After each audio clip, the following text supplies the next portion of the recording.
হামলা করেছে, ওখানে আগুন জ্বালিয়েছে, তাদের বিষয়ে জিজ্ঞাসা করেছে।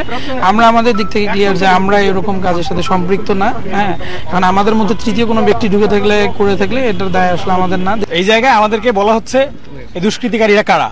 আপনারা সকলেই জানেন আমাদের মিছিলে যারা হামলা করলো সেই দুষ্কৃতিকারীরা কারা, এটা স্পষ্ট। তাদেরকে তো চিনায় দেওয়া আমাদের পক্ষে সম্ভব না।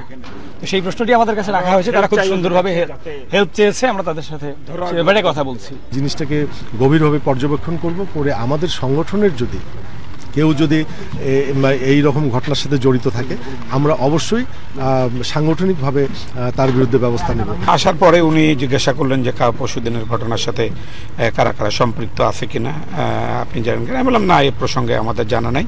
তো ওনার ভিডিও দেখালেন, তখন আমাদের দলের একজন পরিচিত বের হলো, আর একজনের নাম বলছেন।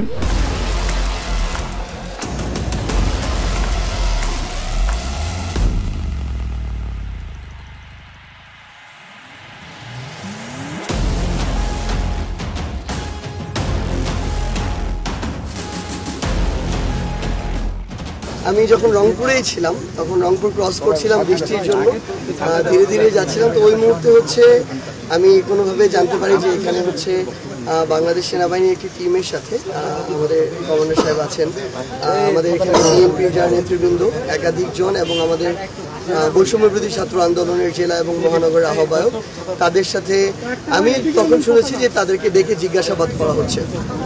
তো আমার জায়গা থেকে যেটা মনে হয়েছে আসলে যে বিষয়টাকে কেন্দ্র করে এটা যে আপনারা এটা জানেন আপনাদের জায়গা থেকে, এখানে জিএম কাদেরের আসা, তার মিটিং করা এবং তাদের জাতীয় পার্টির যে সাবেক মেয়র মোস্তফা যিনি আছেন উনাকে আবার মেয়র পদে বসানোর বিষয়ে বিক্ষোভ করা, এই সামগ্রিক বিষয় নিয়ে এখানে একটা আমরা বলতে পারি যে কিছুটা অস্বস্তিকর পরিবেশই তৈরি হয়েছে, যেটা রংপুরে আমরা এর আগে দেখিনি বা আগামীতেও প্রত্যাশা করি না।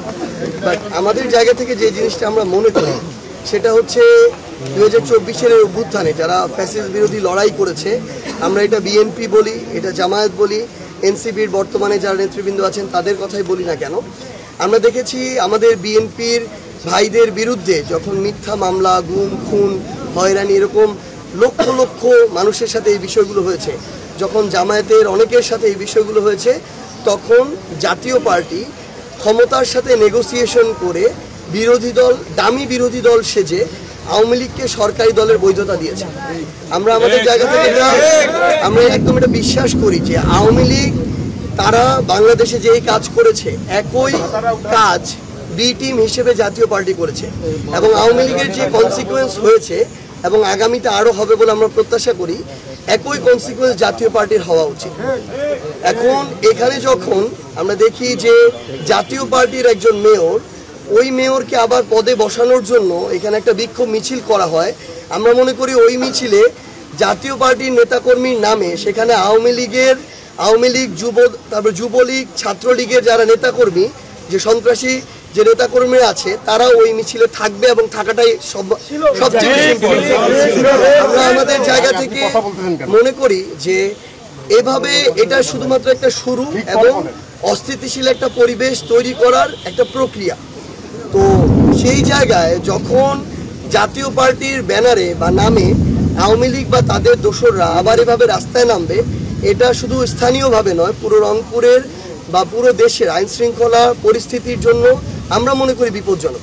সেই জায়গা থেকে আমরা যতদূর জেনেছি যে যখন জিএম কাদের এসে আবার স্থানীয় নেতৃবৃন্দের সাথে মিটিং করছিলেন, আমরা মনে করি এটা এখানকার জাতীয় পার্টি আওয়ামী লীগকে সংগঠিত করার একটা প্রক্রিয়া, যেটা এখানকার ফ্যাসিস্ট বিরোধী আন্দোলনে যারা লড়াই করেছে তারা কখনো এটা মেনে নিতে পারে না।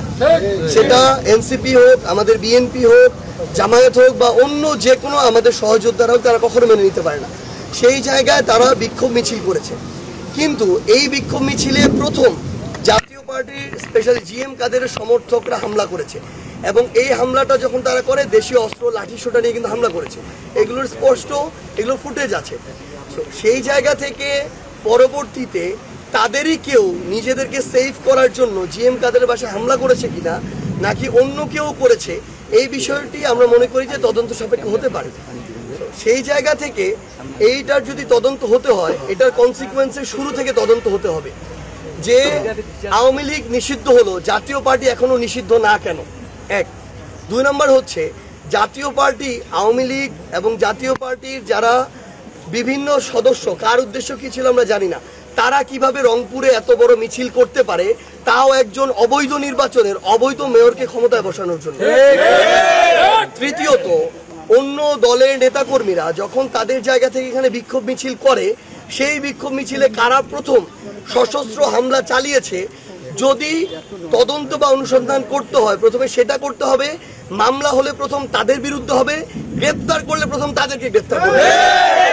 এরপরে কেউ যদি তাদের জায়গা থেকে সার্বিক দিক থেকে যত রকমের প্রভাবক অনুঘটক দিয়ে একটা ঘটনা উস্কে দেওয়ার চেষ্টা করে, এরপর যদি এরকম 2-1টা বাইক পুড়ে যায়, সেটার দায়ী কখনো এদেরকে করা যেতে পারে না।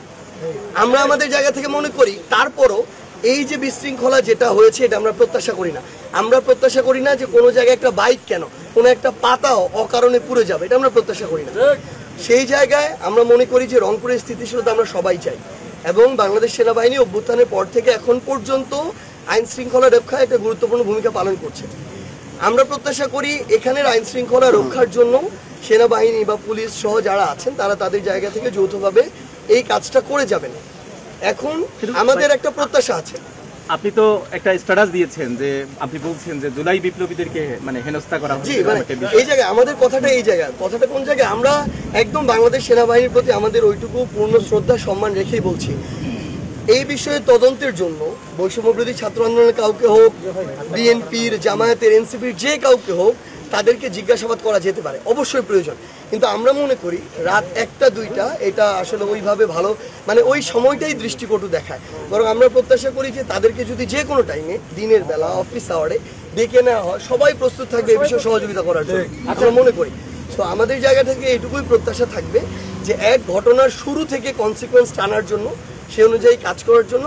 আর দ্বিতীয় প্রত্যাশা থাকবে যে এই সময় এবং সার্বিক সিচুয়েশন যেন এমন না হয় যেটা আমাদেরকে আসলে বিব্রতকর পরিস্থিতিতে ফেলে, যে কারণে আমাদের যে যাত্রা, সেই যাত্রার পথে ব্যাঘাত ঘটে।